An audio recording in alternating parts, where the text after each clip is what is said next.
Matt and Luke's Sci-Fi Sanctuary.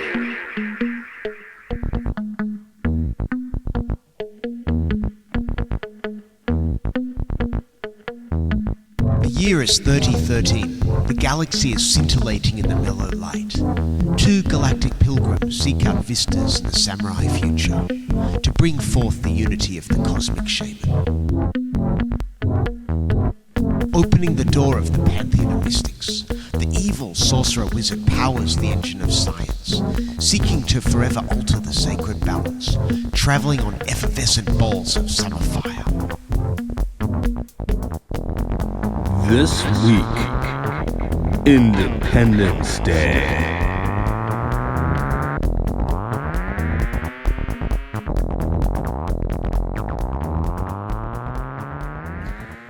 In the year 2016, the UK had its Independence Day, and America gained a true action hero president. Oh yeah, that's a raw one for folks, isn't it? and how did that all turn out? Wonderfully. To be determined. Hey, this is Matt. This is Luke. And you have entered our Sci-Fi Sanctuary. Oh, you got the whole thing in. That's cool. Yeah, I find it weird when we do one of us says sci-fi and the other one says sanctuary. Yeah, it's a bit lame, but I don't know if it flows. Today we are talking about a film I believe that you get into, once a year? I watch it every Independence Day. Right. And you're British. Yeah. Yes, this is Independence Day from not 2016, but 20 years earlier when the world was all squeaky clean and 90s Friends hairstyles. I don't know where I'm going with that. But because you love this movie so much, I had to bring in someone who, at least in my sphere of reality, notoriously hates this movie. He just did a film for doing Frankenstein with Quaranstein. I think he was burying himself or digging up himself or something. And does the Buried Alive Film Festival in Atlanta, Georgia. This is Mark Malek, a fellow I've known for far too long. Hello. Hi. Big sanctuary you got here. Yeah. Tremendously big sanctuary. I don't know where I put my coat. We have the biggest sanctuaries. You've never seen such big sanctuaries as us. They're tremendous. The biggest sanctuaries. And Mexico Such a paid for it. huge orange. Sometimes Such a huge are. orange sanctuary. Our big rock face. I mean, we record on top of mountains, man. That's the sky sanctuary, man. No one can own the sky. Whereas Not today yet. we're recording in my apartment, which is not a big sanctuary. It's got a lot of posters. They're just the ones I get free from the cinema. I'm recording in my band room, which has 1 2/3 drum sets and just a ton of unfinished projects. Hey, some of that must be my old Jonathan Old's drum set, yeah? Nope. No, I sold that. Oh, sorry. I don't care. I would like a I sold drum that set, just. but... You can have this 2/3 of this 1 2/3. All right, no, You just have to move back to the fascist police state to get it. right, yeah. I had an electric drum kit. It was nice, but as far as Independence Day, I guess we should get to that. I saw this. I don't remember who I saw this with. It was not Mark. I know that because you have your own story, which we're gonna pull out of you in a moment. Maybe I just went with high school mates or something. I don't quite remember. It was fine when I saw it. You know, that was a big summer tentpole that year, so everybody wanted to see Independence Day on Independence Day. So a lot of people did, and it made a lot of money. So was this film 96 or 94? 96. Right, it's just because they call it ID4. I'm getting confused in my head. So yeah, I was 6. So I didn't see this in the theaters. Wait, are you sure you weren't 4? Actually, I might genuinely have been 5. Oh, okay. I remember it being like the film that year. And I remember seeing it on tape shortly after it had been in theaters. And as a kid, I guess I saw it once or twice. I think I had an action figure of one of the aliens, which my granddad bought me to make me feel better when I accidentally dropped my Power Ranger down the drain. How small was the Power Ranger? Pretty small. Okay. Well, we have like big sort of like grill drains in the streets in the UK. It's pretty easy to Oh, find. that drain. I was thinking of like the bathtub drain. Oh no. Yeah, I was like a tiny action figure out of the capsule from the... What do you call those? I forget the term. Gachapon. Yeah, we were Gotcha. we were trying to convince our company last week to buy gachapon machines. Please. Just Joe.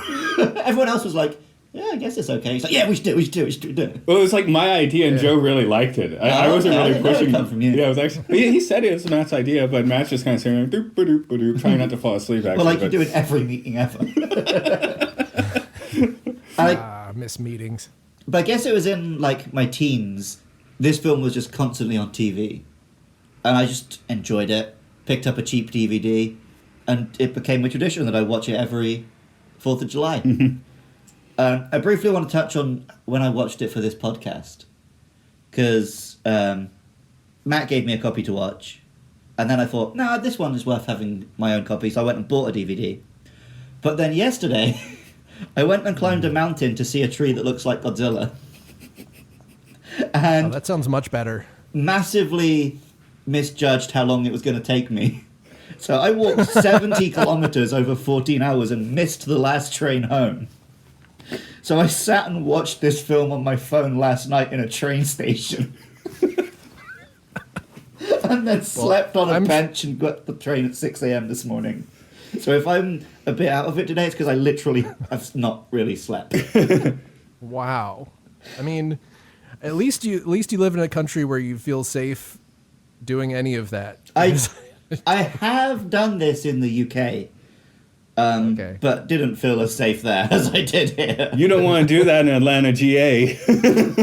No, I don't even take my phone out. I don't know. Well, I'm Period. tough looking because I'm bald, so people don't tend to pick fights with me. There we go. I'm almost bald. I should just go all the way. But Well, that's what I did in like my early 20s. But Yeah, it changes when you get to 40. You're just like trying to cling to every last strand of your. So yeah, I didn't want to be that. I'm just like, nope, Vin Diesel, the lot. So, Mark, one of the reasons I called you in for this one is you have a story about first encountering this movie, I believe. Well, I made a road trip to get fireworks before this movie, and this was when fireworks were just completely illegal in Georgia. You couldn't get even the crappy like snakes or the sparklers even. They were all illegal. So I drove to South Carolina and came back, watched Independence Day with friends at a theater that was way too far away. It was Lawrenceville, for anybody who knows the geography of Atlanta, and I've never lived anywhere near that. And then during the final climactic battle scene, I came down with a very severe case of food poisoning. Still the most severe food poisoning I've ever had in my life. And I was accused by more than one person of disliking the movie because I threw up.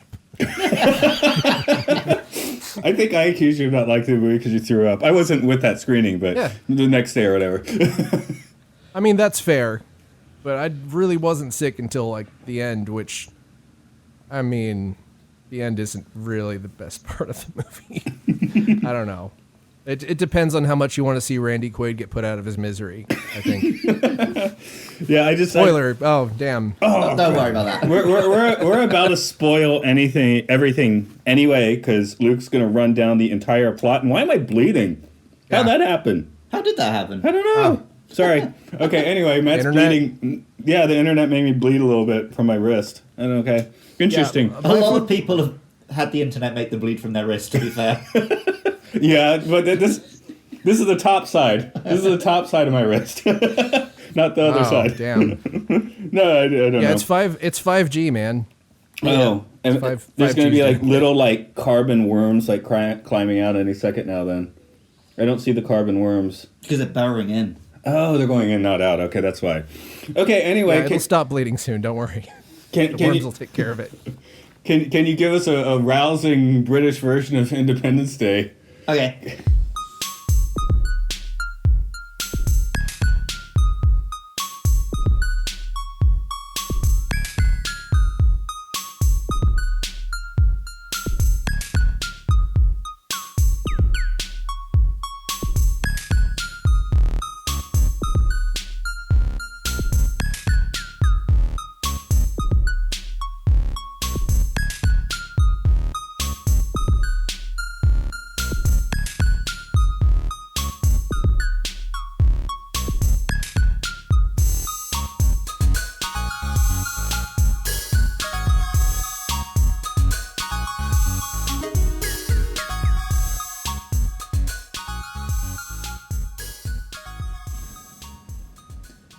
July 3rd.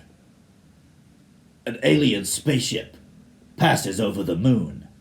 President Whitmore, who I'm pretty sure is a Republican, is a young president elected as a war hero, but who proved to be a wimp. David Surname. Surname? He's not looking at the wiki this time. It's a TV technician who notices the alien's signal. Stephen Will Smith. Wait, no, Miller. I think he had a name. Stephen Miller. Is an Air Force pilot who dreams of flying for NASA, but he's black and dating a sex worker, so that ain't happening. The aliens position themselves over major cities, and everyone acts like, nah, it's chill. But then David notices it is not chill. The aliens blow up many cities, but all the main characters escape, even the dog. Wait, did I say July 3rd for that bit? You did. I was going to call you out on it. Yeah, July 2nd. Now it's July 3rd. Oh. Everyone is sad. They go to Area 51 and meet hippie Mr. Data. Will Smith catches an alien by punching it through its mech suit somehow. He drags it to Area 51. It talks to the president through Mr. Data. The president decides to nuke the aliens. It doesn't work. But then, David has an ingenious plan. He'll give them a computer virus. He flies up into the big spaceship in one of the little spaceships. The best double act in this film gets really short amount of screen time. They upload the virus. The airplanes shoot down the aliens. The Americans finally have a plan, about bloody time.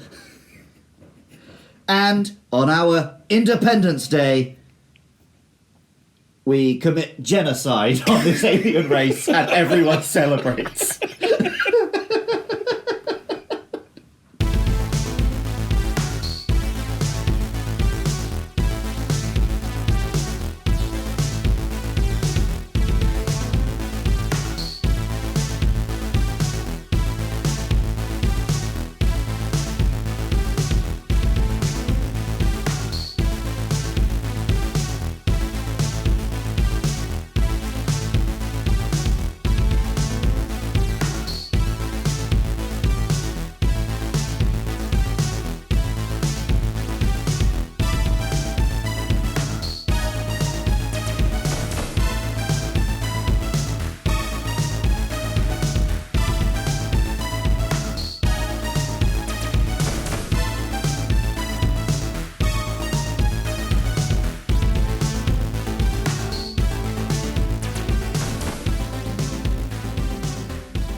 Yes, when we have guests, Matt doesn't. He just edits the music however long we banter between segments.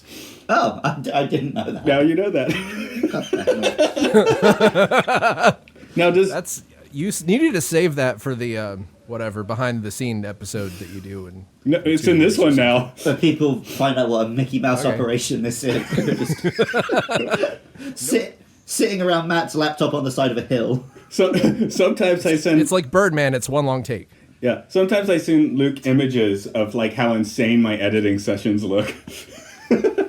Looks like a boat or an arc or something. It's great. You create a lot of work for yourself. Anyway, Independence Day. Yeah, well, does this movie have any notable actors in it? You might have noticed in my synopsis I didn't mention any of the female characters because neither did the script. They still shoot. They'll get them in post. There's 3 female characters and they're all just love interests for the 3 main men. Yeah.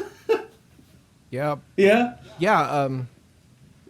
One of them isn't even a love interest. She's just trying to have her own life, and then the one of the main characters just keeps trying to drag her back into love interest territory. Yes, sad, divorced, middle-aged Jeff Goldblum. Pretty sad, yeah. Okay, it was Jeff Goldblum. We start with this. This, I guess this is Pete Is Pete Goldblum like this, or is it him like on the floor in Jurassic Park? I think this is Pete Goldblum. Okay. In Jurassic in Jurassic Park, you're kind of not meant to like him. But we got that meme, right? So. Yeah. The lounging with his chest out. Okay, this is Pete Goldblum where he's actually like actively doing something then. Yeah. Is Thor Ragnarok also Pete Goldblum? It might be. Well, that's like Goldblum Resurgence, right? Yeah, that's... What did he do if those 15 years in between? He did a few things, I think. He did that... Was He made a jazz record, right? Nice. Didn't he? He did I the... think he did. I think he's like a pianist, like a good one. He did that Blue Man Something. Group sketch with Tim and Eric. That was fun. Nice. That was great. I guess he just wasn't doing like Jeff Goldblum. genre pictures, so I wasn't seeing them. Okay, the next question then is this or Men in Black peak Will Smith? Or another option if you want to... Well, this is like Will Smith, because Men in Black, he still like was doing the rap for the theme tune. It was still playing like Streetwise young Will Smith, right? That was a year after this, though. Was it Men in really? Black was after, yeah. And Men in Black was after yeah. this. Because I feel like this is more of his stepping towards being like serious actor Will Smith.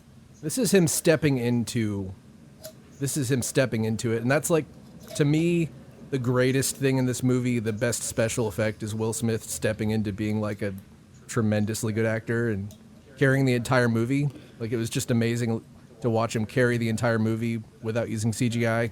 Yeah, because I don't know. Bad Boys was before this, and that's a good one. But I guess he was still pretty Yeah. much the Fresh Prince at this point. Oh, I guess in this one he's part of an ensemble cast, right? Exactly. Whereas Men in Black is a Will Smith film. Yeah. So, And yeah. Tommy Lee Jones, but I mean, yeah, it's mostly. Well, Tommy Lee Jones is the straight man to Will Smith for most of that film. I'll go ahead and weigh in with just the first hot take of the episode. Yeah. That I didn't see Wild Wild West until I want to say 5 years ago.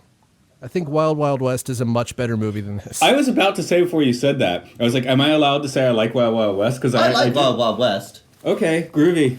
All right, none of us are canceled because we're holding ourselves up. Unless we're all canceled together. So I challenge you to come and cancel me. I live in Japan. You can say what you want here.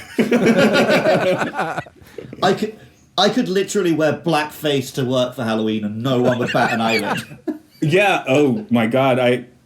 I haven't sent you this photo, neither of you, because I don't want it to actually be digitally transmitted. Although it's in the clouds, I guess it is. But yeah, I was in. Since you in blackface? Yeah, no, not me in blackface. No, but we went to this curry shop in Hokkaido on a company trip last year, and outside, we'd already had the curry, right? And we come outside, and there's just the most offensive, like, little Sambo statue possible outside the door. I'm like, oh my God! I know. I showed Luke the photo. Yeah, I've I seen didn't, the photo. Yeah, It's pretty horrendous. Mark has not seen it because I didn't want to like digitally transmit it, but.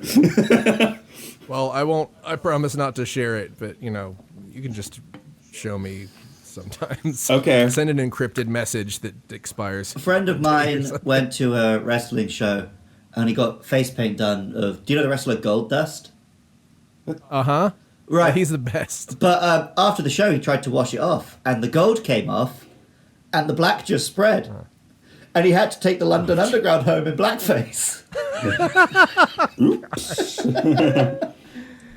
I ran a fun run in full Gold Dust outfit once. My buddy was Stardust. It was great. Awesome. Okay. A man with the power who loves golden showers. Well, That's real. his initial character was he's a bad guy because he's gay. Yeah, that is true, but it's like if you can just choose your heroes in wrestling, really. Like the one time that I went to live wrestling in the last, like in adulthood, we just booed John Cena the entire time because we did not accept him as our hero. In the Let's see UK, here. everyone boos John Cena, so we were like the three adults who were cheering him. Yeah, I guess you mentioned on the podcast before the weird English response to So wrestling. basically, like the Brits love a villain, so we tend to cheer the heels and boo the face. But I went to one of the NXT shows, so they're like kind of new to this, and one of them she clearly had not performed in front of a British crowd before, so she was trying to play the villain, and everyone loved her, and she just like blue screen of death. She didn't know how to deal with What are you it. doing? Mark, is your Facebook open? No. Oh, Should I open it? yeah. I just came your way. I decided to break I'm that. trying to stay off. I know. I tried to break that good digital plan. Me transmission thing. Oh, you'll want to stay off for what I just sent you. Okay, good. Sorry, listeners, I'm not putting this photo in the episode. Just whatever horrible thing you are imagining in your mind, that's what this is. Are you going to start editing now? Is this going to break? Is this going to be the last straw? We have You're just... going to edit this out? We barely started and we just went on a huge tangent. Here's a question. If Will Smith was white, would he have won an Oscar by now? Would he be in The Matrix? I don't know, because he's chosen some very bad projects. Did you see the scene where he like kills himself with a jellyfish? Did he cut out when he said kills himself? There's a movie. That was amazing. I think he cut movie. out when he said kills himself. I heard with a jellyfish. There's a movie. Okay. There's a movie where it's like, I guess I haven't seen the movie. I've only watched the scene because it's legendarily bad. But it's like he is a dick or something, and he Like a physical one? he decides to give all of his organs out, so he kills himself with jellyfish venom so that it doesn't mess up his liver or something. It's just him in a bathtub with a jellyfish being like, ah. It's Wait. really... Is that £7? Yeah. That's it. That one was supposed to be good. I didn't know he killed himself with a jellyfish. Well, sorry. Oh, now I want to see it. Yeah. Also, when I Yeah, thought... I kind of do want to see it. When I thought Mark cut out, turned out that the cord on my headphones had just come out a bit. Oh, okay. So if anyone's confused why that all happened. Okay, underused act. Oh, God, we have to... Okay, Bill Pullman first. Good morning. I was so not... I blame him for everything. Somehow his performance was just so grating and terrible to me in this viewing, and I didn't hate him at all the first time I watched it. And it was just like he was just doing a weird, like someone told him what a president was like. A few hours he was from now, trying to just... pilots from here will join those from around the world to take part in the largest aerial battle in the history of mankind. Battle! Mankind. That word should have new meaning for all of us today. No longer can we be divided by our petty differences. Pete! Perhaps it's fate that today is the 4th of July, and we will once again be fighting for our independence. Not from tyranny or oppression, but from annihilation. Fighting for our right to live. After today, the 4th of July will no longer be an American holiday, but the day... It'll be my daughter's birthday! Yay! All countries We will matter. not surrender without a fight. We will not go quietly into the night. We're going to live on. We're going to survive. Today, we celebrate our Independence Day. Golf clap! I've had that in my head for so long because I'm waiting for the time that someone asks me to do a speech and I don't have one prepared and I'm just going to do that. Just do it. Yeah, that is such a weird scene to me in the movie because it kind of is just kind of nonsense at the beginning, but it's impossible not to get into it by the end of the speech. Yeah. Well, even so to sort approaching of it. get my feelings out there, that's my opinion of this whole film. None of it should work, but for some reason it just does work on me. Maybe it's I not... think there's just a lot of talent. Like the cinematography is perfect. The effects are mostly good. The cast, even though they're sort of given personalities like cigar smoking guy, gay guy, recycling guy, they still are really good actors. So I don't know. Yeah. It's like The Room. I don't want to compare it to The Room too much, but you know, The Room was obviously shot by talented, competent people. It's just the maniac was directing it. Yeah, okay. Most underutilized actor in this particular film? The First Lady? Yeah, holy crap. First lady as hell. Yeah. You can see her like almost doing her Battlestar thing, but you're just given no chance to actually do it.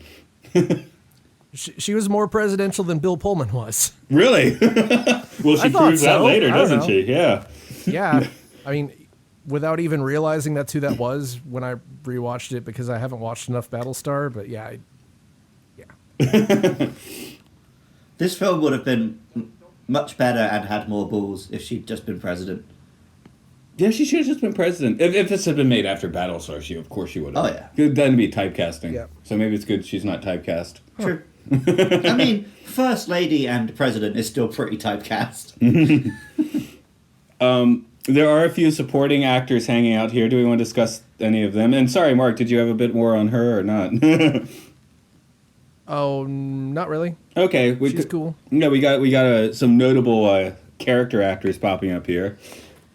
Yeah, we've got the Baldwin who's not a Baldwin.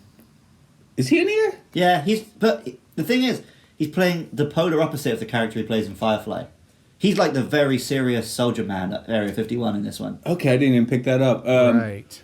I was thinking more with like Harvey Fierstein and I guess Randy Quaid's basically a supporting actor. He's kind of in the between of supporting and one of the leads, I guess. But Oh yeah, he gets like the big heroic moment at the end. yeah, I know. Also, have you ever watched the extended version of this? I'm not sure. Basically, all of the cut subplots are about him and his family. Yeah, the first time I watched it in '96, like I'll probably keep flashing back to my initial impressions, but I felt like almost all the characters I liked died, and I felt really bad for him then, and I felt much worse for him now because it seems like his character arc is be sad and drunk and then kill himself. So it's just it's like you did good. I mean, I get that he saved everyone, but it's just extremely sad. Well, when we did High Life, we were talking about how rare it is that films or any kind of media treats sexual assault on men seriously. And the big joke of this film is, isn't it funny that aliens put things up his bum? I wasn't really even sure if that happened. Well, he definitely got, like, abducted and experimented on, I think. And that's why he's become, like, an alcoholic, depressed guy. It's almost like the movie's so afraid to deal with sexual assault that it won't even confirm that he was... I guess it never even confirms that he was abducted, right? But Yeah, I mean, it could have been like someone, a human, messing with him, and it just imprinted as an alien, which makes it even sadder. Right. He's like attacking people who didn't even. I don't know. I don't know. It's just so sad. That deep, In a movie dark that's like- black hole of Randy Quaid, and oh crap, that's a bad pun too, which I wasn't intentionally making. Well, this is just the whole movie that is ostensibly supposed to be fun popcorn movie, and there are just a couple of things that I'm just like, this is too much. It's too. That's exactly what I love about this film, is that it's so depressing, and then the goodies win! Yeah. Like killing every alien. I remember even pretty young being like, it's kind of weird how happy everyone is just watching billions of creatures die. And when those ships crash, how many people are they crushing?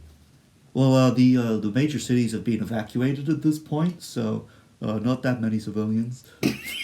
Yeah, a lot of there was a lot of exposition. It was like, we're going to Phoenix. I'm sorry, Phoenix has been completely destroyed. That's just someone says it's destroyed, so Oh, it's destroyed now. Cool. we couldn't afford to show you destroyed Phoenix, but it's destroyed. I don't think the aliens even had to do that much to melt Phoenix. It sounds like it's pretty fucking hell on earth hot anyway. So In '96, it was probably still only like 98 degrees. I've heard stories that when you walk on the pavement in the summer in Phoenix, your shoes melt. I've never been. That's hot enough here. It's too hot. My ex was from Phoenix, and she told me a lot of horror stories. You said you liked Harvey Fierstein back in the day, and now you're not so cool. Yeah, he was kind of grating. I feel like maybe I just didn't have enough gay friends back then. Now I have several, and none of them act like that, and it kind of feels a little bit, My main catch was just listening to him was going to give me throat cancer, but Yeah, kind of. But I also I had much more sympathy with the party goers when I was younger, because that was me. I'd be like, yeah, fuck it, aliens party, and then you die. But now, right now, specifically, I see people out partying, and I'm just like, you idiots. Just like grumble at them. I party by myself, walking around in rice fields at midnight, drinking Chu-Hai. So, But also, Party right when one. everything was kicking off, we had a company party where we all held hands and sang songs. oh, we were going to talk about yeah. This is early April, and we're like we end the party by linking arms and singing "I've been working on the railroad." It was the lyrics have been changed to something about our company, but clinking the glasses. Right? This is weird. It was like party. It seemed like none of the Japanese stuff batted an eyelid, and then like we all just sort of made eye contact, like, huh, okay. Yeah, I am pretty sure I actually had COVID-19 in early March, but I haven't gotten an antibody test yet because you can't just go get one at this juncture. So Well, no, Japan's solution is we just don't test anyone. Pretend it doesn't exist. Oh yeah, oh yeah, I'm sure that you got that from somewhere, and we're big into not just don't check that mole, Yeah. just don't check it. It's fine. Yeah, it's nice having health care, though. I mean, health, not insurance. Yeah. What am I looking for? Health plan. Am I getting the wrong word here? I don't know. Health something. Something about health. For me, Japan's Probably a have step down. good insurance. Dental plan. Lisa needs braces. Dental plan. Lisa needs braces. Dental plan. Okay, I won't do it too long. I've had insurance for several years, and I have paid probably $12,000 or $13,000 in dental and medical bills because that's just how it is. So you probably have better insurance than that. Yeah, I'm not going to tell you about my doctor's trip last week. I come from a country with free healthcare. I know what's going on. Don't worry. I broke my own wrist because I was drunk and didn't pay a penny. I'm just gonna get as many stimulus checks as I can, and then move out of the country and spend all the money somewhere else, and then we'll be even.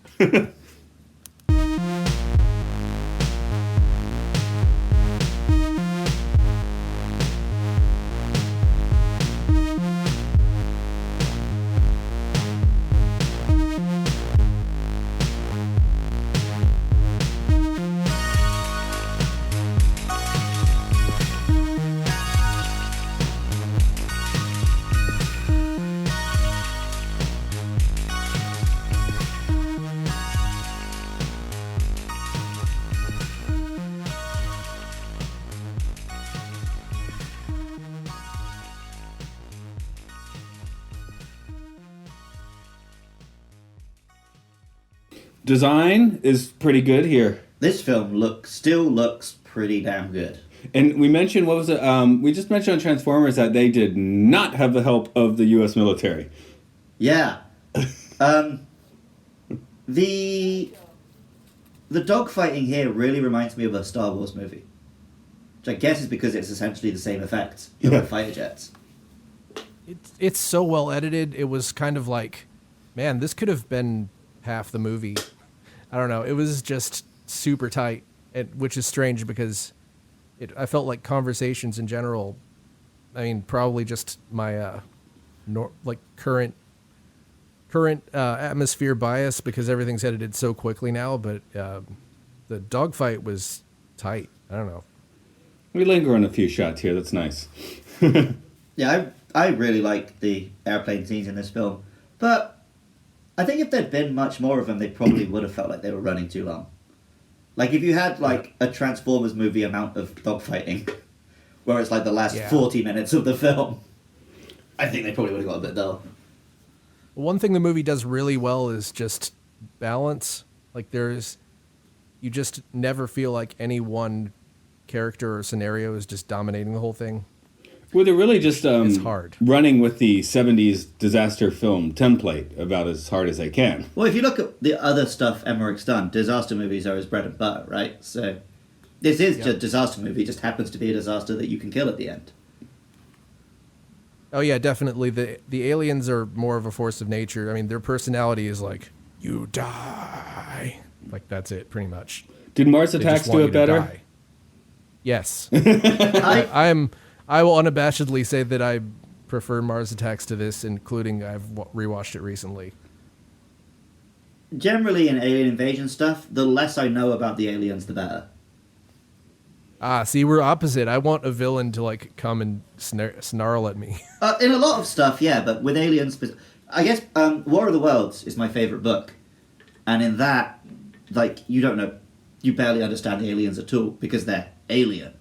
And that sense of just, like, this unknowable, horrible force is, like, very tense to me. Whereas, like... I think that's my favorite... Sorry, go ahead. Well, you've got, like, sort of these Doctor Who villains who you can actually have a conversation with. It's just not as scary anymore. Yeah, I think War of the Worlds is probably my favorite alien invasion movie of that type. I mean, the original one, the Tom Cruise running simulator one is pretty good too, but especially the first one. Actually, I think Independence Day is the best adaptation of War of the Worlds.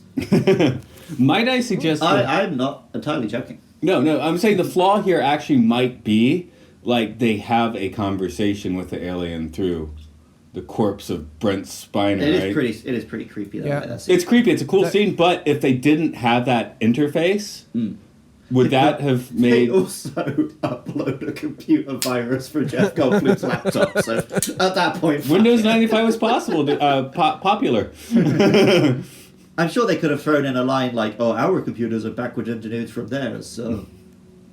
Yeah, I couldn't really help laughing really hard at the whole virus thing this time. I think it was probably funny at the beginning, but... I saw in your Oh, notes boy. you had a big catch with the spaceship this time around, other than just the virus. That Will Smith was just like, I've I saw seen that it. spaceship, I Yeah. can fly it.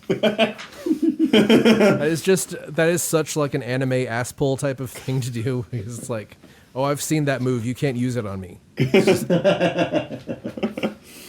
It's like, I've seen a gun before, you can't shoot me with it. I've seen a gun.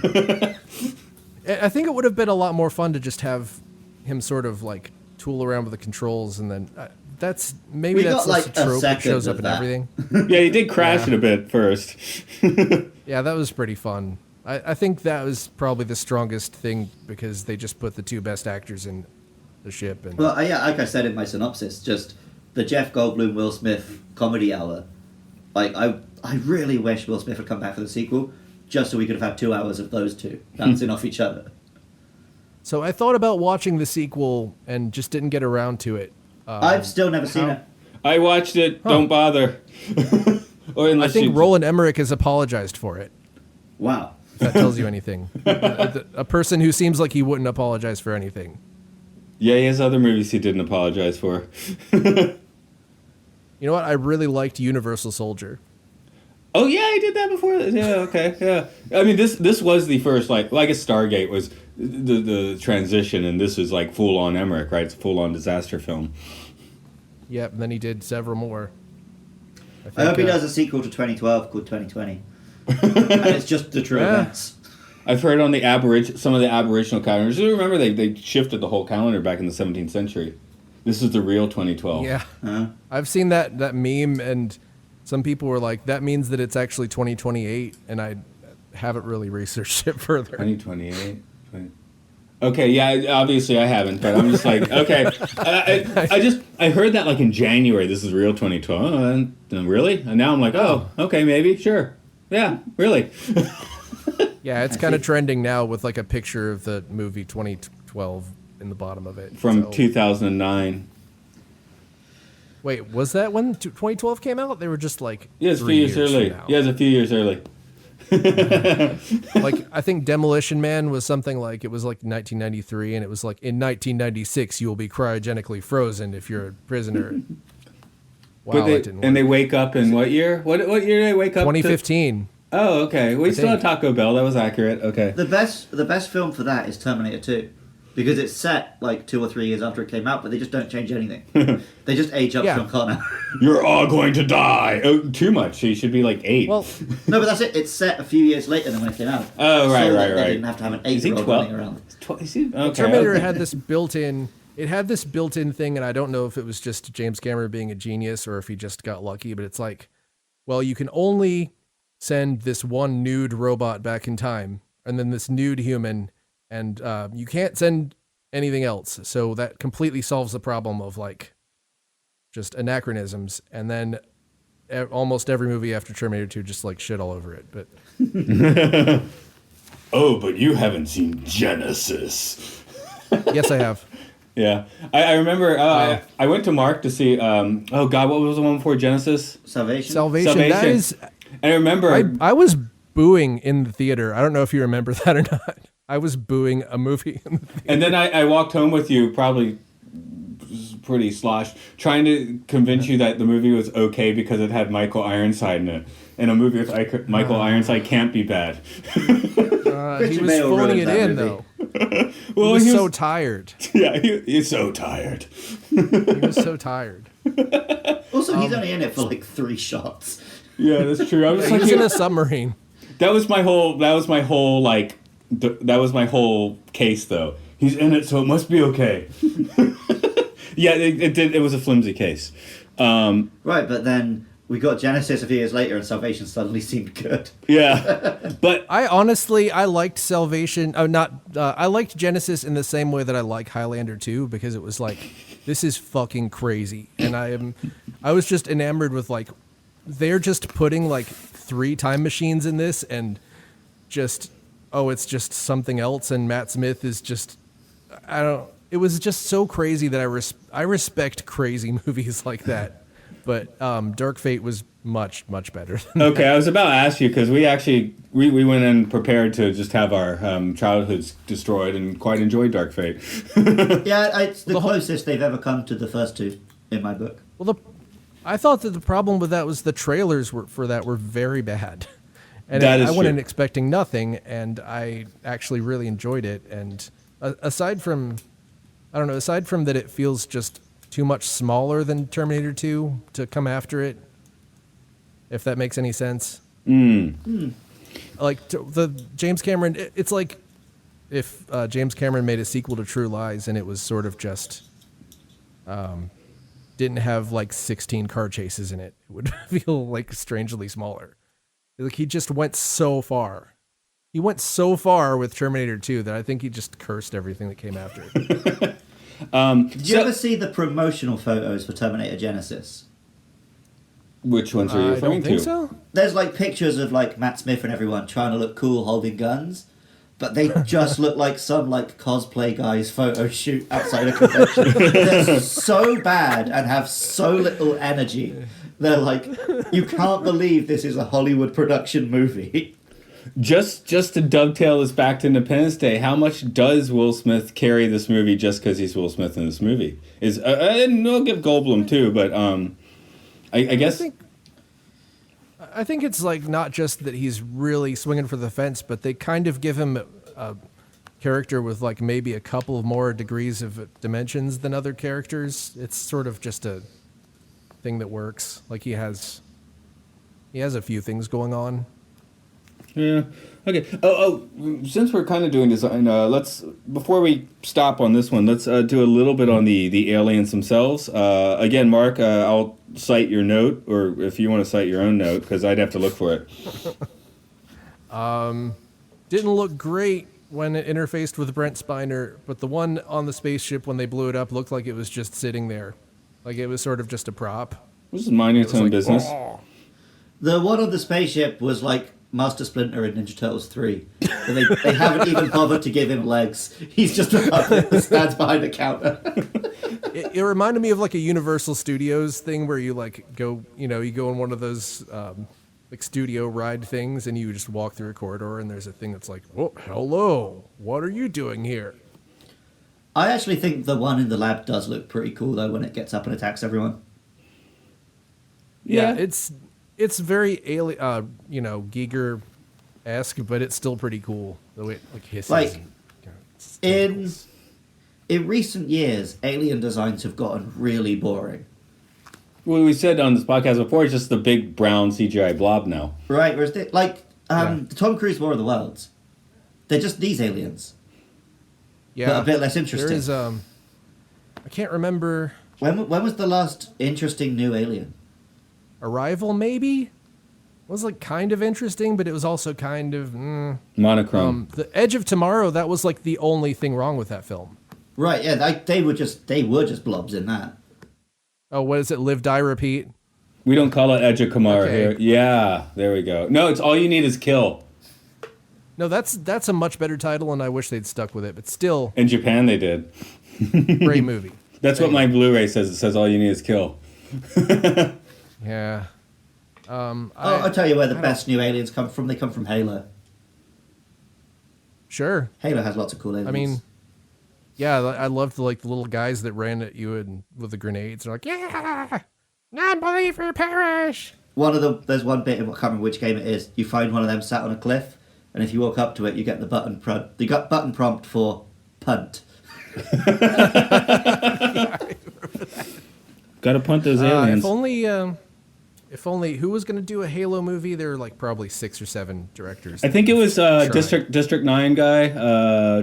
Neil Blomkamp. That would have been good. He was. I know he was in the buzz for not anymore. I think, but he was definitely on the peak of that for a few years. Because he was going to do an Aliens for a while as well, and then and Ridley Scott overpowered him and took it from him. And made 20 minutes of an alien film and like crap for the rest of the movie. Well, except for the Michael Fassbender parts. He's always good. Fassbender's good in everything. I hated Covenant so much. I can't even get into it. You won't give it those last 20 minutes, which there was enough CGI. I won't argue the point. So, See, I disliked Prometheus so much I didn't even watch Covenant. Yeah, you're better off if you couldn't take Prometheus, because Prometheus to me had 3 or 4 scenes just buried in it that were good, even though there was just a bunch of nonsense. And maybe just don't make a movie about the origins of life if you didn't write anything. The final act only works if you assume that the main character is not aware of 90-degree angles. Yeah. I guess if I were gay, I'd want to get into the Fassbender. I guess that's a... I would bend fast for him. Yeah. Well, the whole thing where they have 2 of him and it seems like they're going to hook up and then they just sort of don't. It was really disappointing. It was just I think you just talked Luke into at least trying to watch this one. That was the coolest. The coolest couple of things involve him, but the main thing about it is he shows up in a cloak, near the beginning of the film. He's just like, "Welcome to my cave," and you're supposed to be surprised when he turns out to be evil towards the end. How can you be surprised that the android in an alien movie is evil? It's more of a twist when one of them's good. Well, because 2 of them were good, so you're supposed to, and it's a different. Oh God, I don't want to. So Independence Day. Yeah, Independence Day. Speaking of, wait, no, his 2 parts. What? What? You press stop on the recording if you're going to the toilet, you maniac. Are you taking it with you?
Anyway, I would like to talk sort of about how this, for me, at least within my lifetime, this sort of takes place right in the middle of the absolute golden age of big budget movies, because it was, I think that kind of ended with Phantom Menace and it started with, I guess, RoboCop or maybe Terminator 2. But if you go back and watch any of these 90s films, the effects look so good. It's just kind of almost gut-wrenching, kind of sad almost. The spaceship looks so good in this. We're only just now getting to the point where CG can look as good as these movies did in the 90s. But we had those 10 or 20 years where they were just well, computer programmers don't have a union, so we're going to use them to do our effects. Yeah. You don't have to like the newer Star Wars, but at least they got that ball rolling a little bit, I think. Yeah. In terms of effects, I think That's what I mean in terms Star of Wars effects, is phenomenal. I loved the new Star Wars. I thought it was completely insane, just like Terminator Genesis and Highlander 2. We just got to throw out there, is the last Star Wars movie The Last Jedi or Rise of Skywalker? I think it's Rise of Skywalker, but that's the last movie of the Disney trilogy and not the last movie of the entire Skywalker series. Is that allowable? Yeah. It's allowable, but I think both of us thought, the ending of Last Jedi ends it perfectly. Yeah, no, that should have.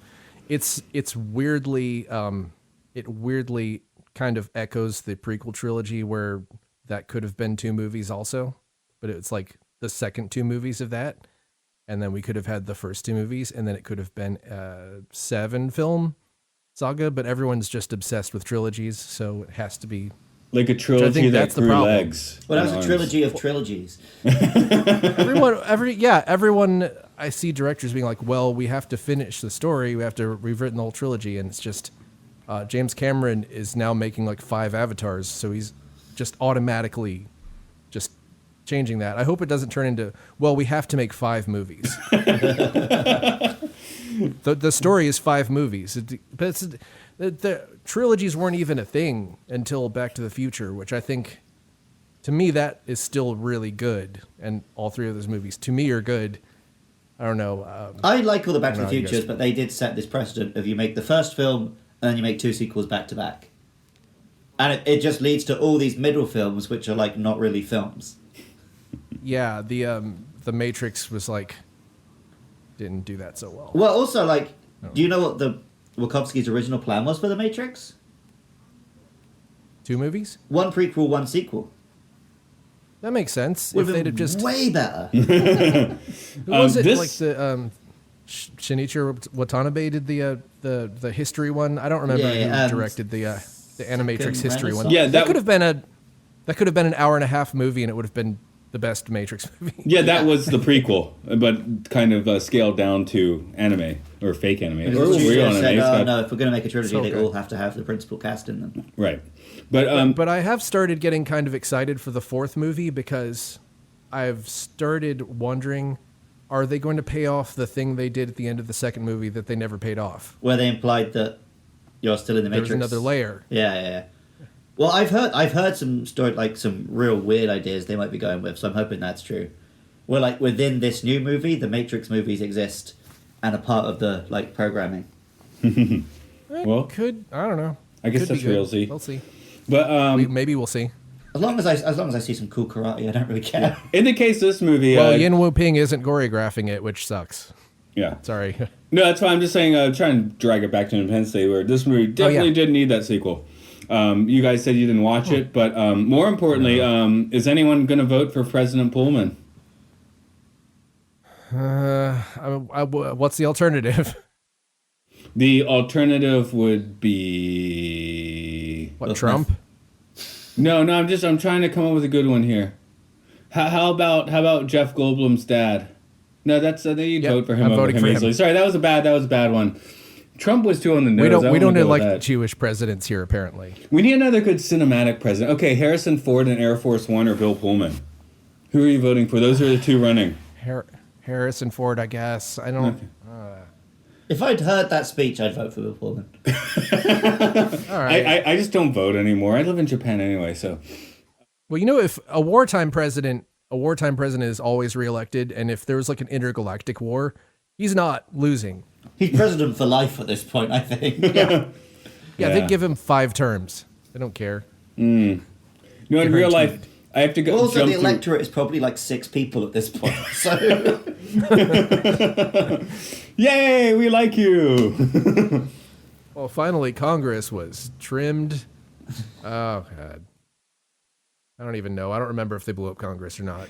So they blew up the entirety of Washington D.C. I think. So.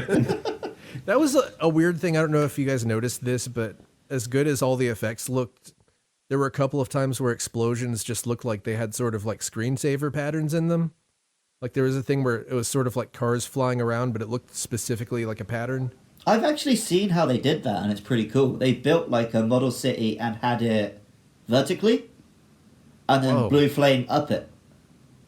Well, that's awesome. Yeah, it looked All right, dope. well, with never that. mind. I retract my any complaint. But have I about think that. there might be some, like, they're compositing in some vehicles and stuff, and it doesn't quite all land. Yeah, I mean, you can slam things in this movie, but the effects, especially of that time, you can't really call too much bullshit on those.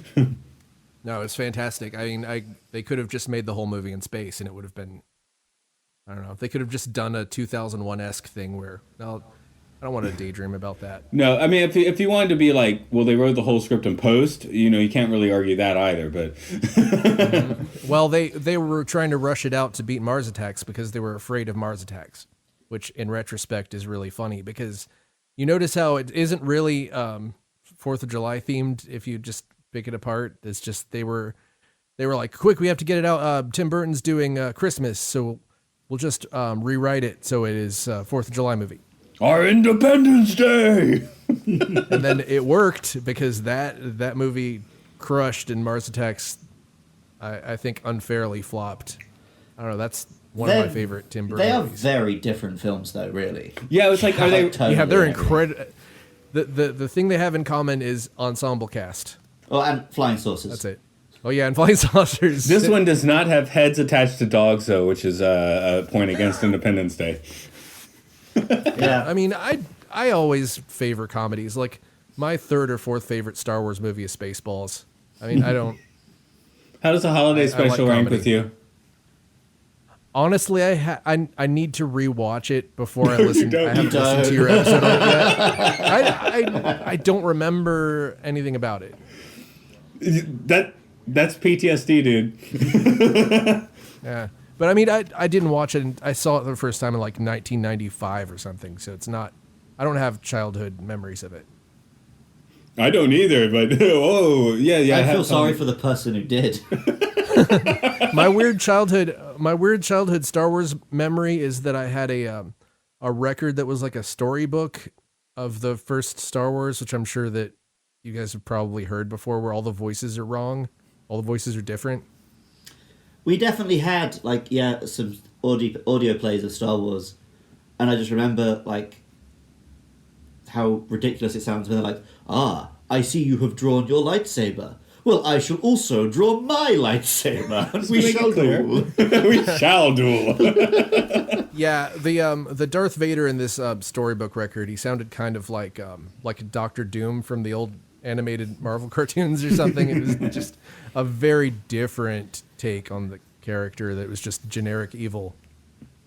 So it wasn't, Speaking of generic evil, so in this film, President Bill makes a very snap decision just to try and annihilate the aliens as best as possible. And the movie does give us aliens that you probably need to annihilate as fast as possible. But we've stated multiple times here we're kind of on the Trek geek side of things. And there's got to be another solution, doesn't there? He does try. He tries communicating with them. He tries asking the alien when it talks to him, is there a chance for peace? Like, that is always his first response. But, I mean, these guys kind of did need blowing up. Patrick Stewart would try it again, though. I kind of feel like the movie was directly telling him, no, you must grow balls and a huge penis, and you must destroy the aliens. Stop being a wimp president.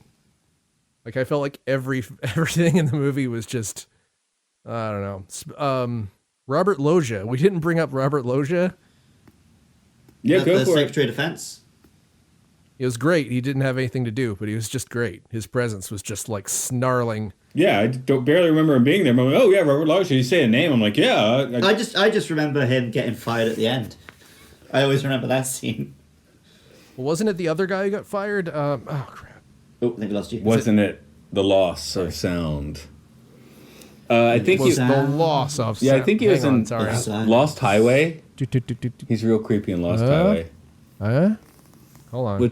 I don't see any stats on anything. Oh, There about we now. go. You hear me? Pop, pop, Yeah. gotcha. Okay, sorry. What'd you hear us the whole This, time? As I tried to wax Yes. about Robert? Okay. Yes, he was just like, yes, sir, Mr. President. Oh, he's the general guy. Yeah. Sorry, I'm getting He was you, the- I'm getting he you was confused with the Weasley Secretary of Defense guy. Yeah. That guy, that was the guy who he just fired because I wasn't even entirely clear. He was like, Because this "Launch a man nuke." has no dick. I was going to say it before you did. Hoops. Yeah. But yeah, like, he didn't ostensibly do anything wrong. He was just a real dick. No, Mark, I'm going to your... Oh, yeah, what'd you say? This is your notes, Mark. A Bill Pullman speech is made of nonsense. Can't be consumed by petty differences. You just fired a guy for disagreeing with you. Yeah, it's true. Like 3 minutes earlier. But I mean, speeches are speeches.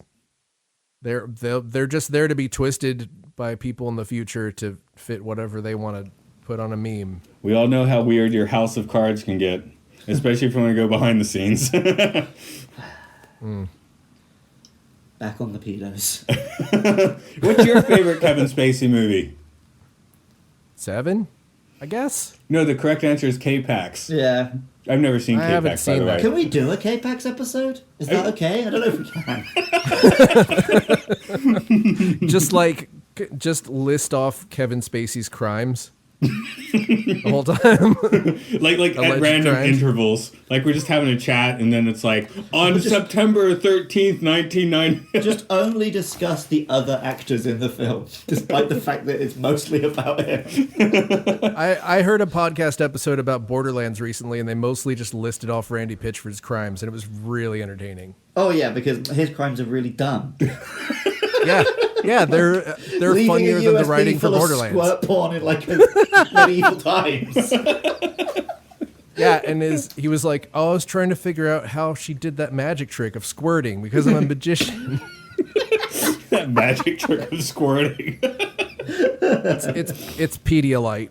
Take that to the bank, internet. Pornhub is the house of alchemy. Crowley style. The Magic Castle is now Pornhub. I don't know. What were we talking about? We're talking about Independence Day. Yeah. Talking about President 1996. Whitmore's big dick. And how he had to decuck himself. I saw an article about that a few days ago. It's like someone had there's an article of like 6 ways to chop off your own penis. Oh God. Just in case that's what you want to do. I mean, if that's what floats your boat, at least give it some thought before you do it. I can't even be mad at this movie for being like that, because they did at least give the absolute worst possible threat. Like, he really tried to negotiate with them. And also, it was in the middle of the Clinton presidency, which, you know, lots of war. War! Huh. What is it good for? The economy! Yeah? Yeah, we just, we did it once, and then we're just going to keep trying it until... Yeah. Well, you run the same plan until it stops working, right? Yeah, that's exactly... But it that's how doesn't, you it doesn't solve even everything. matter if it stops working, because you control everything and you just say it still works. Yeah, exactly. Which... That's true. I got a stimulus check.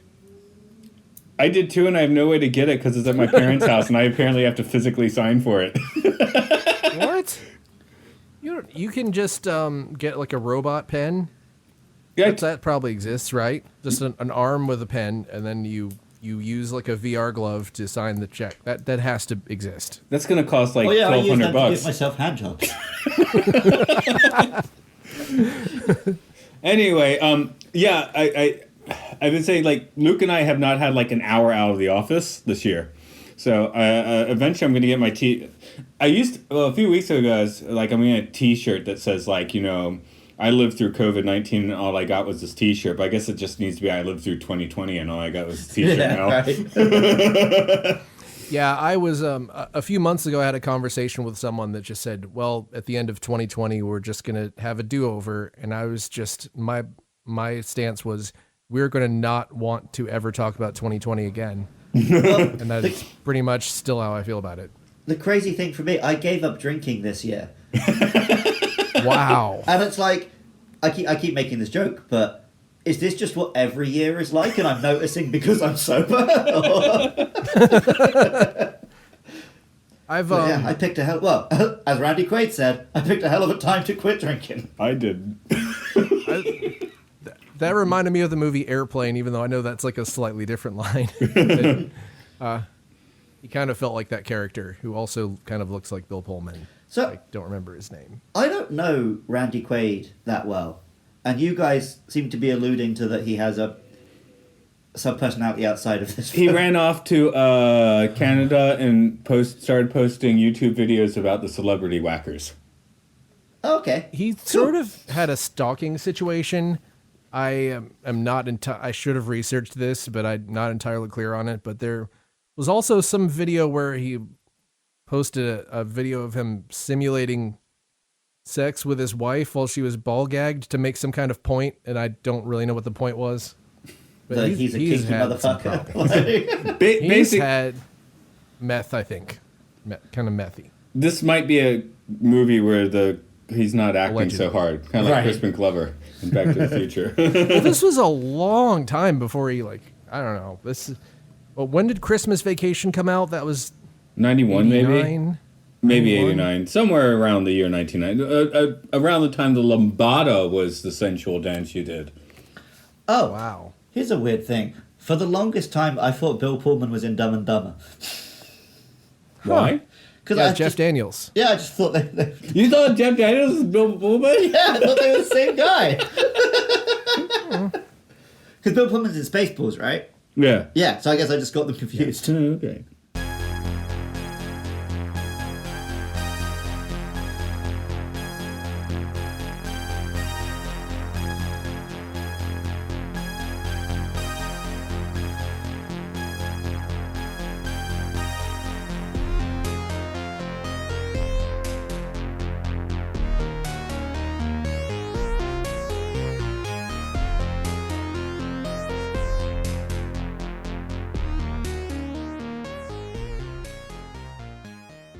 Alright.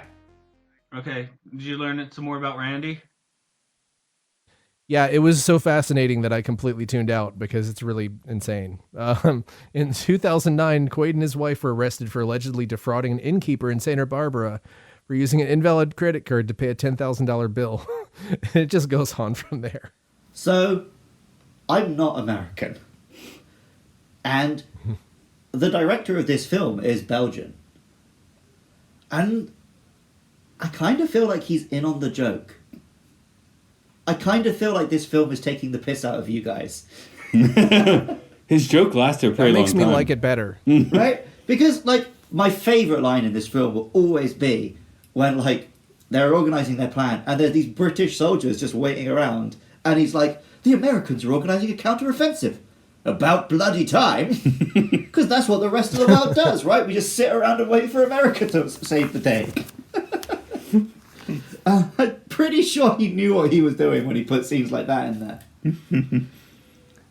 That really does make me like it better because I love Paul Verhoeven and he's basically just endlessly doing that through any of his American films. He punctuates it with ultra-violence, which I guess we're missing here. Well, and also, like, much more obvious satire, right?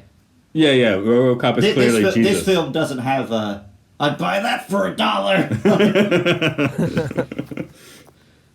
Yeah, RoboCop is, I don't know, that's one of my favorite movies of all time, but it also is just continuously winking at you without smiling. But it's Yeah. the American Jesus. Yeah, we're not gonna pair Yeah. this against RoboCop because RoboCop's just gonna Yeah, not even. unload its. What is RoboCop have a RoboCop have a Glock? I mean, don't know if you go online, you can definitely find RoboCop, and we can watch that if you want. But yeah, it's what you can use to sign your check. I do want to sign my stimulus check with a RoboCop now.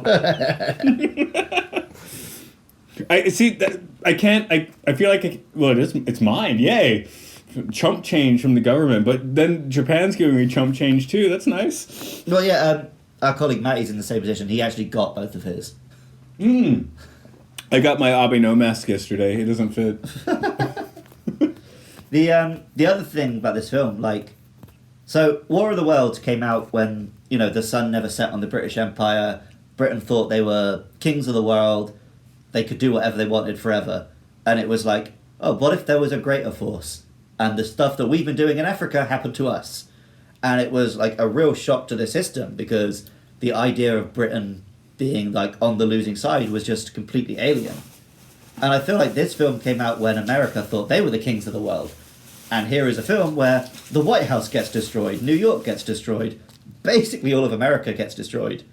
And I don't know, were those shocking images at the time? Or were you so like along for the popcorn ride it didn't really sink in that way? I do remember the trailer made quite an impact by blowing up the White House. Right. Like, people noticed that at the time. Because like, even 10 years later, Die Hard 4 was too pussy to really blow up the White House. They just pretended. Speaking for myself, my politics then were kind of what's becoming more accepted now, which is that, you know, I grew up listening to punk rock. I was just sort of anti-propaganda, and I was not really impressed. I was just like, cool, it's building. I don't know. I mean, sorry, listeners. I would love to see the countries abolished. Like, I'm not, Yeah. I'm with you on that one, don't worry. I feel like this movie is not as oorah America as its reputation says it is. Because America gets its ass handed to it for most of this film, and the solution was work together with the rest of the world. It's just we don't really see it.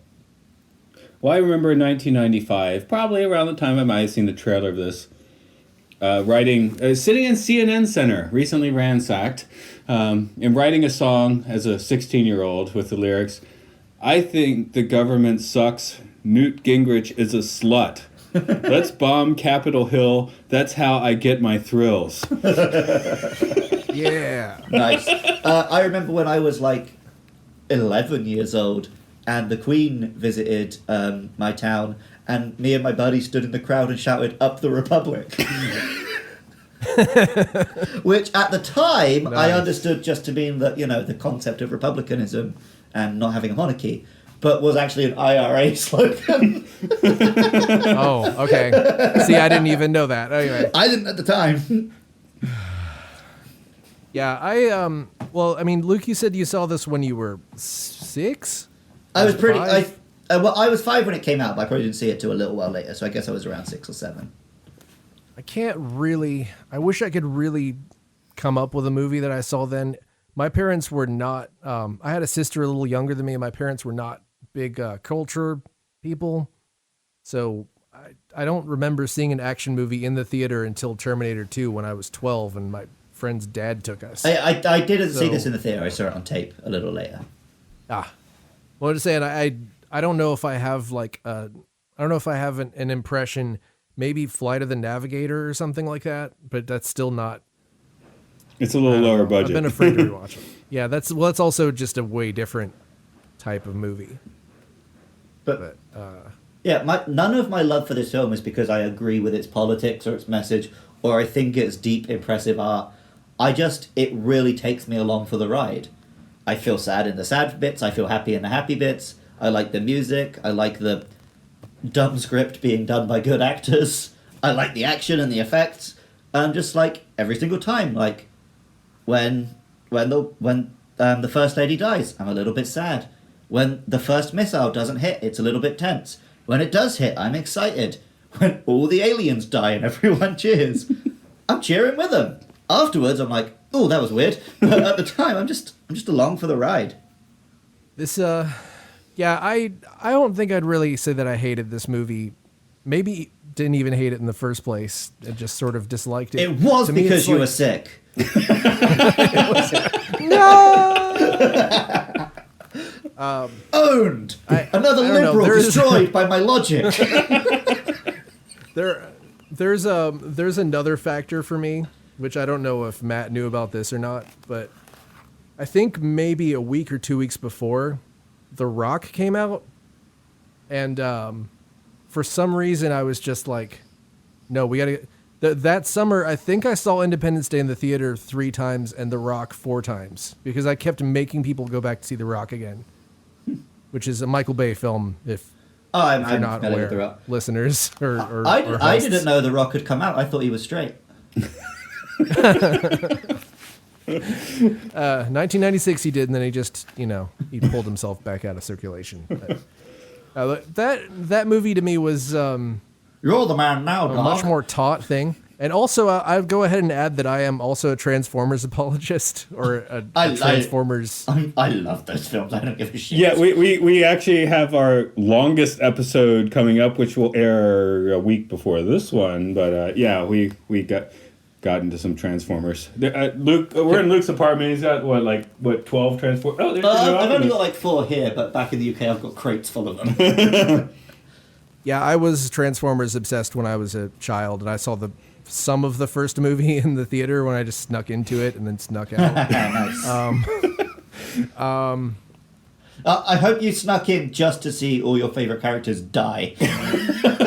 Literally, I snuck in to see the whole Megatron turning into Galvatron thing, which I was, I think, 8, and it actually really kind of fucked me up. I was like, that is some surreal imagery. Actually, I remember in Independence Day, inside the mothership really reminded me of Unicron.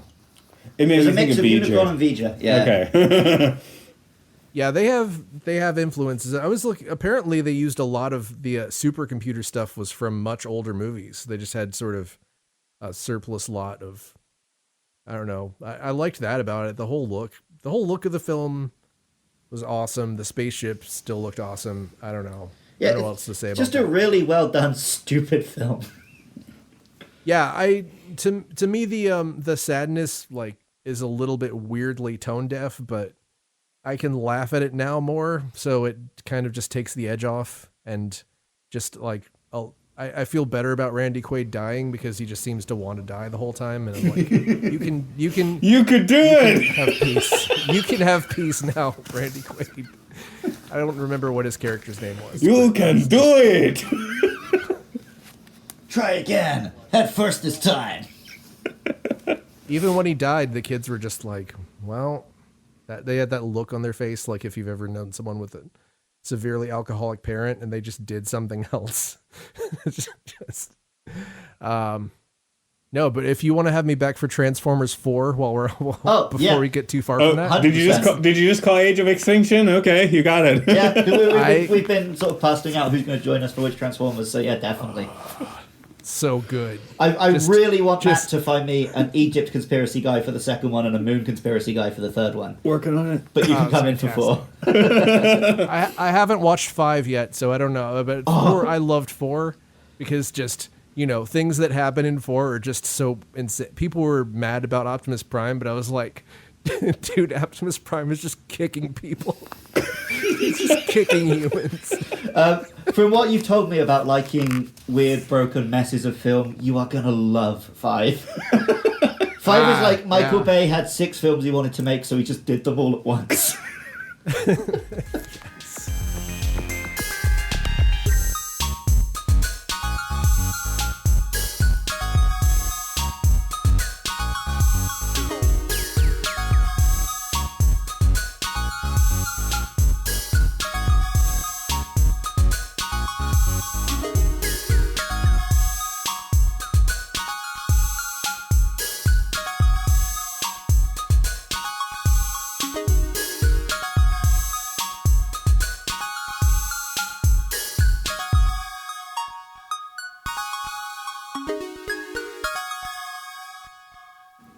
Is today our Independence Day?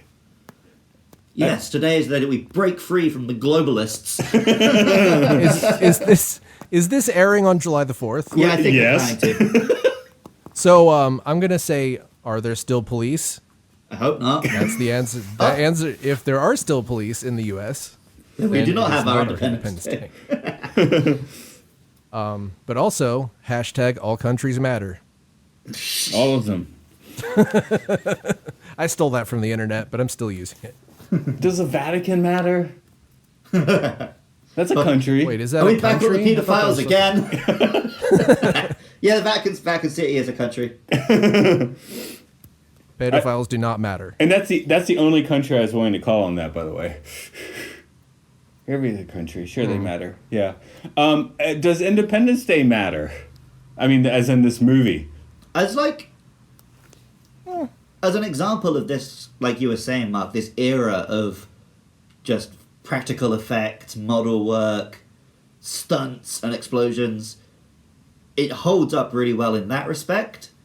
And I enjoy the weird, dour, and then happy pacing, but it, like you say, it does kind of drag compared to the modern blockbuster.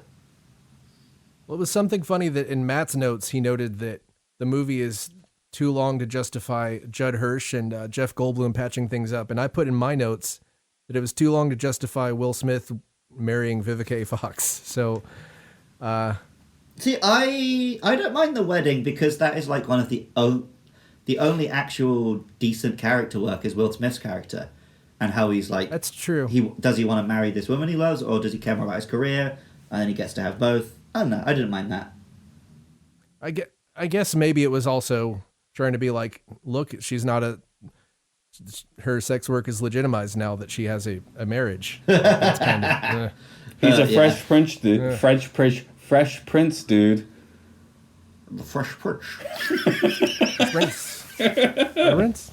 Or is it just like, oh, he's married because maybe he's not going to make it out of this one alive? But if there's two characters you know are making it out alive, it's Jeff Goldblum and Will Smith. He's got the old ball and chain now. Yeah, I maybe have a little bit of a pet peeve with impossible missions and people coming out alive. Like Mission Impossible? I don't want to spoil other movies. There are a couple. 7 Mission Impossibles. They can't be that impossible. Yeah. No, they're very possible. Mission Improbable. Yeah, maybe they just should have been Mission Improbable. I don't know. It seems impossible that Tom Cruise is still able to continue doing stunts after that many. Well, yeah, it's to hold on to flying airplanes now to get a movie out to make money. I like that. Did either of you see the newest one?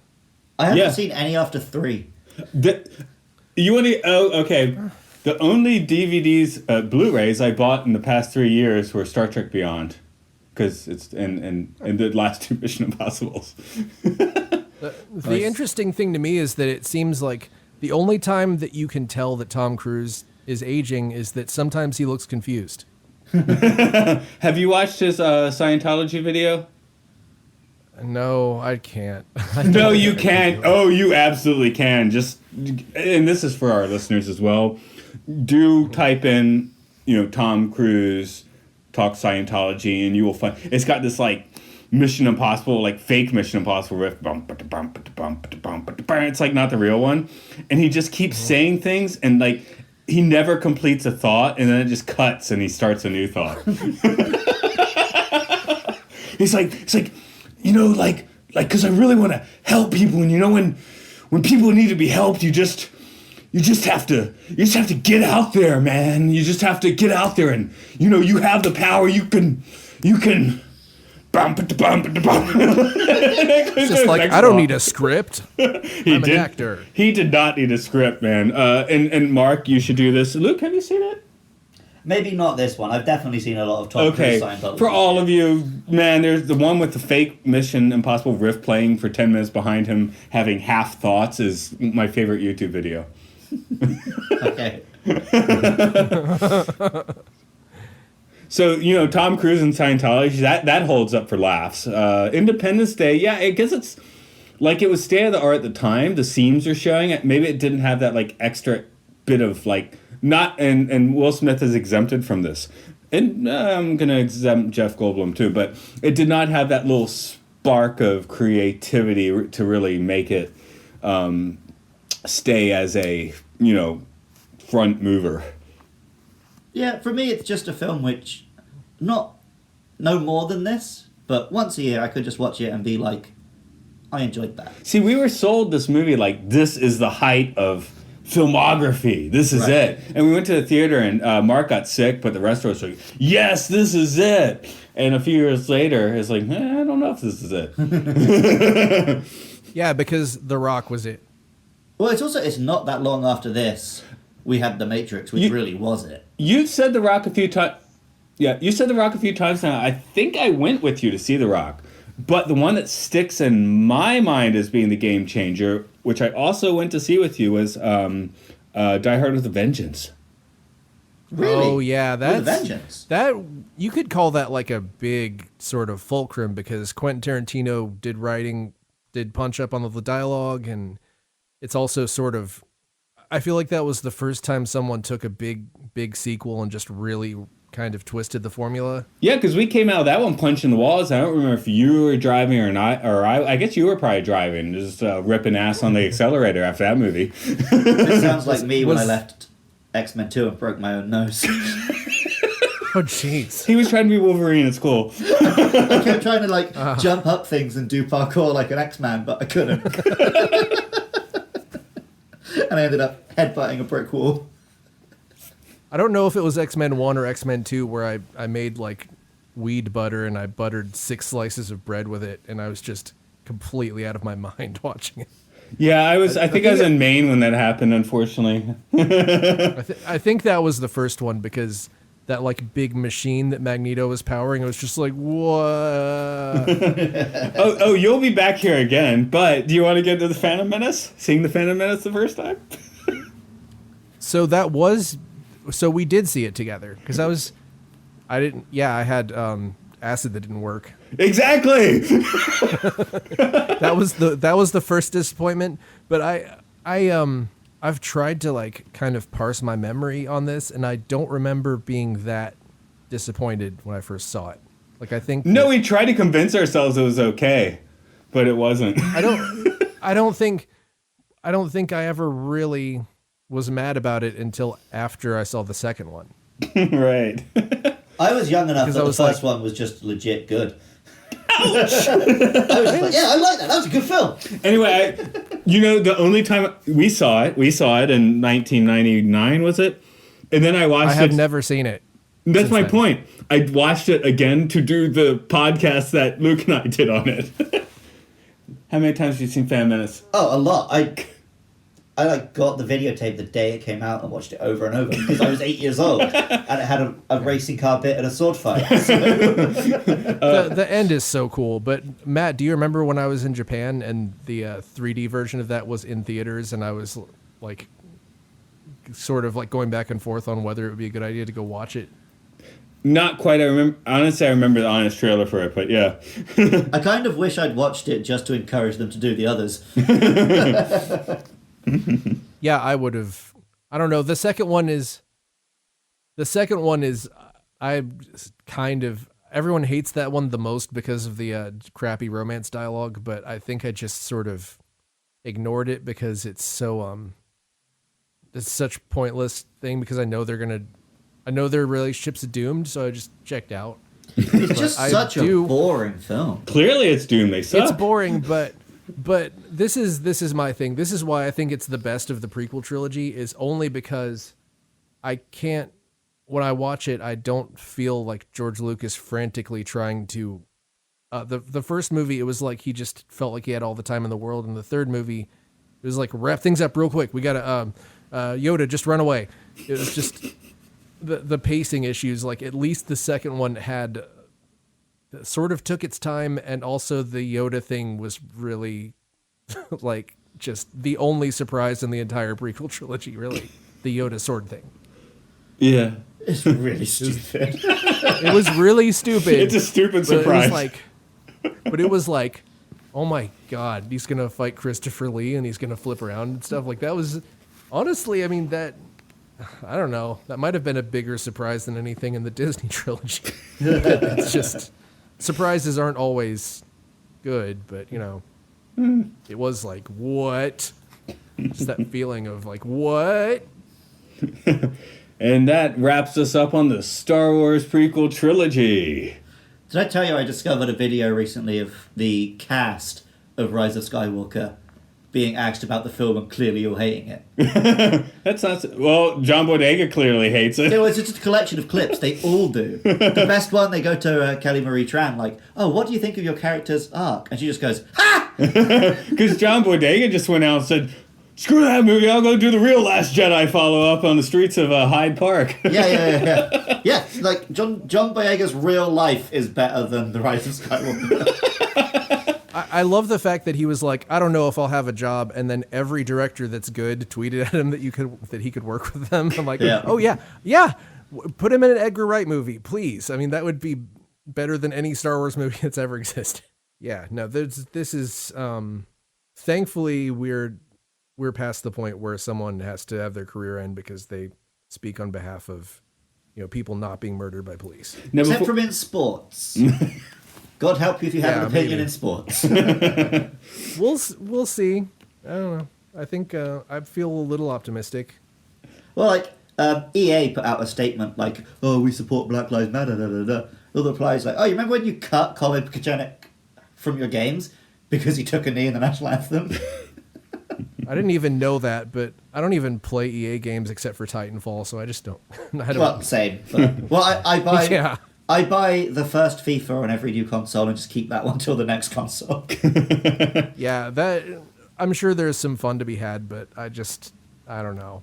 I have a huge backlog because that's just the world we live in now. No, so we got the folks at work. When they get into the football conversation, like, what's happening?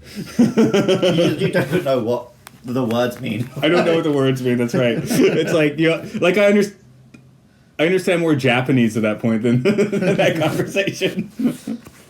I have I just started playing Pokemon Shield 2 weeks ago, and I have the soccer rabbit as my starter. That's that's my football knowledge.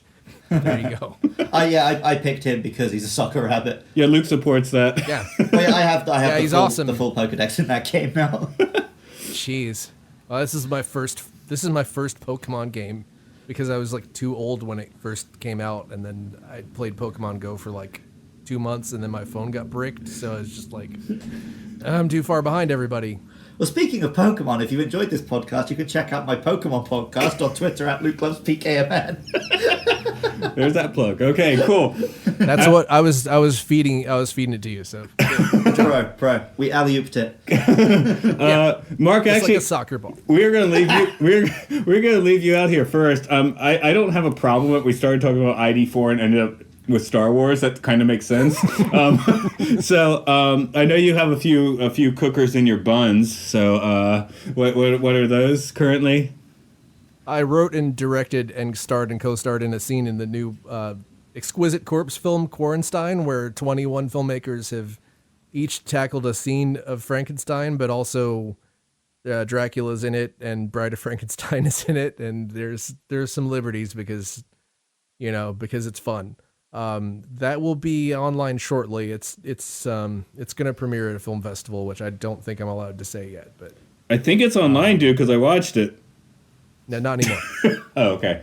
It might be online by the time this goes up, though. Yeah. It's possible. It'll be back. Don't worry. If you're listening to this in the future, you just find it. It's called Quaranstein, and it's spelled like a Quaran with the Stein. Not Quran, not it's with a Q, dude. Quran can be spelled with a Q. Yeah, it can. But also, I have a Bandcamp for my music, which you've probably heard some of. It's stunrunner.bandcamp.com. That may have nothing on it, but it will soon. I guess if it's July, then it will. If you send me tunes, that's what you're going to hear in this podcast. So. And if Mark didn't send us any tunes, you've just heard Matt's music. To be determined. Yeah, it's going to be tomorrow. But I guess I have till July the 4th, so I'll just send you hours of it. Please send it to Matt on July 3rd, so he has to hurriedly edit at the last minute. Well, that's how he likes it. He likes to just, No, I like to do it. Minute, I like to do it impractically, not last minute. Impractically. And this podcast, in and of itself, is MLSFS. Oh, I lost it. You had it. MLSFS Pod on Twitter. I can't say letters. That's the problem. I can't spell. I can't read. I can read. I can't spell. That's where we are. MATTISACUNT. I think that spells something different. Okay. Anyway, Mark, thanks for coming in and chatting about the film you hate. Next time, we'll make sure to make it the film you like. Thanks for having me. It's a nice sanctuary. I've had a great time here. All right, cheers. And listeners at home, please release me. It's kind of a creepy ending. Yeah, I know.